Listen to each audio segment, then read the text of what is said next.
Well, happy Friday, y'all. It is early Friday morning.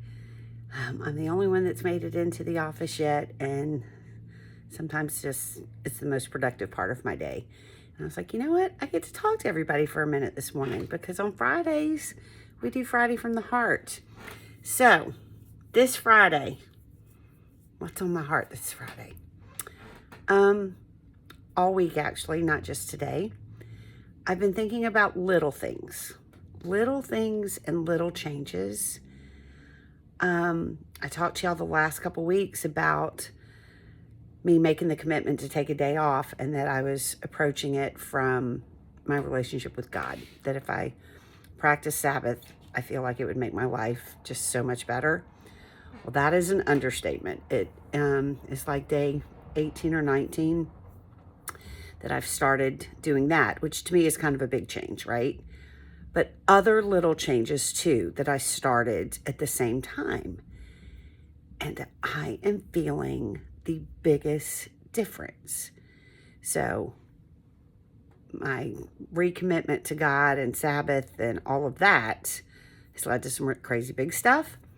But little things, for example, look how little these little packets are. But mainly, make sure I pick up the right one. This one. I avoided this one at all costs. It's the Green Gut Glow Shot with Arbonne, and I will be glad to tell y'all more about all of this stuff if you want. But my upline Jenna does videos on it all the time. And when I first tried Arbonne, it was one of the first things I ordered, but I ordered the great big canister of it. And I was like, oh, I could not drink it. And I put it in smoothies and I could still taste it. Well, when I was unpacking, as I've been unpacking the last few months, not very long ago, I came across that big canister and I just threw it away. I probably should have seen if anybody wanted it, but 3.5, 4 weeks ago, I was like, I'm gonna try again. And I think Jenna is showing little packets that she does. So that one little packet, and she would show it in the mornings, mixing it with 4 ounces of water. And I was like, all right, let me try this. Well, those little packets have citrus flavoring in them. That little change makes all the difference. Now, it's still not good, but I can drink it. So I put it in 4 ounces of water and I just chug it really fast. It takes a few seconds. And she always says on there, like 3 days. 3 days is what you need. And I was like, all right, I'm going to do this 3 days in a row. Well, I happened to start on the same day I went back to church and started practicing Sabbath. So by Wednesday morning, which would have been my 4th day drinking it, I was like, holy cow, I don't think I will ever miss this again. And it's gotten better and better and better energy-wise. And at first, I was just telling myself that it was coming off the, 2 to 3 weeks of horrible viral pneumonia. So that may be part of it. But I'm telling y'all, there is magic in there. And so if you want to know more about what they say is in there and what I feel like it's doing, I will let you know. But all those other little packets, the fizzy one, I had been doing for a good 1.5 years with them, especially when I'm serious about getting off soda. Like it gives me my soda fix. It's got natural caffeine, it's got bubbles, all the things. And then I kept telling my brother that I wanted to go somewhere like to one of the IV fusion places and get IV therapy because I was like, a bag of fluids would fix so much. And then I'm like, wait a minute. I think Arbonne has a hydration thing, kind of like Liquid IV over the counter.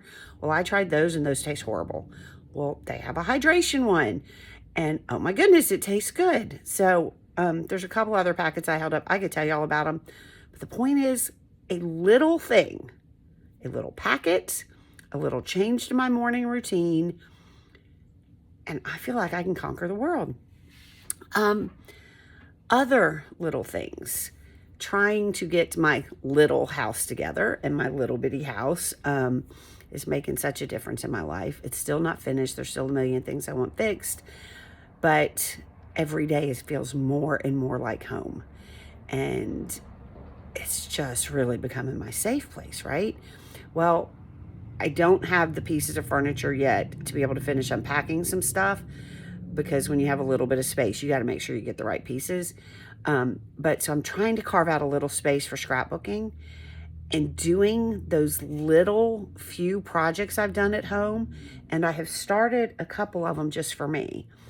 And I really want to get to where I'm spending 10 minutes a day for me scrapbooking. I spend way more than 10 minutes a day working on scrapbooking for y'all, but I'm talking for me. And just the very little bit that I've been able to do, it makes me think about it more. It makes me look at things differently. It makes me think about layouts I want to do and stories I want to tell throughout the day just by rearranging a little bit of stuff and pulling out a couple of little projects. So I can't imagine, well, I can't imagine because I've done it before. For years and years, I did 10 minutes every day, no matter what. I want to get back to that point. That little habit, that little change is going to make such a big difference. And the other thing that's been on my mind this week, like little things, are the power of a bad thing, somebody complaining or, choosing probably not the most gracious words when things could be said a lot nicer. Just a subtle difference can make such a difference in how you affect someone's day. And I started really trying to think about what are the little changes I can make and just say a couple nice little things to a few more people every day, instead of letting the little bad things make me then have that outlook for somebody. So in the last few days, I've really made a subtle little change there, and I'm already seeing a big difference. And it's helping me focus on the 100 good things that get said to me every day and trying not to get hung up on the one bad thing. And if you've been around Keller's for long, you know that we are significantly better as a company than we were 10 years ago, than we were 5 years ago. But for the last 5 years, really, before COVID started, that year before COVID, I think helped us survive COVID. Well, I know it did. But we have been trying to pay attention to all the little things, every little thing that we can make better. And we're not where we need to be by any stretch, but I give us a good solid 90 now. 90% of the time we are hitting our marks and getting things right. And we're going to keep pushing because, the goal is 100. But I think maybe I'd sleep really good at night if we could get to 97 or 98. But it's the littlest things that are making the difference. So little things leading to big changes. That's what's on my heart today. So I would love to hear from y'all, like what little things make the biggest difference in your life. And it could be anything. It could be physical health. It could be spiritual. It could be mental. It could be scrapbooking. It could be cooking. Another little thing, a crock pot. Finally, last week, I found our crock pot and unpacked it. So I've made 3 meals this week in a crock pot. Man, it's just magic happens in there, right? Throw a bunch of stuff, take 2 minutes in the morning, throw a bunch of stuff in, and come home at night. And it's like, I don't have to cook. It just smells so good in here. It's such a little thing. But it just, when you look at the little things and you're more grateful for them, it's just going to give you such a better day and a better outlook. So share your little things. Crockpot recipes with me, scrapbooking tips, anything. I want to know what little things make your life better. Because right now I am focusing on the little things, and I'm trying to focus on the little improvements I can make to lead to big changes. And the little good things then makes me appreciate the big things too, right? I don't know if any of that made sense, but that's what's on my heart this Friday. All right. I love y'all. Bye.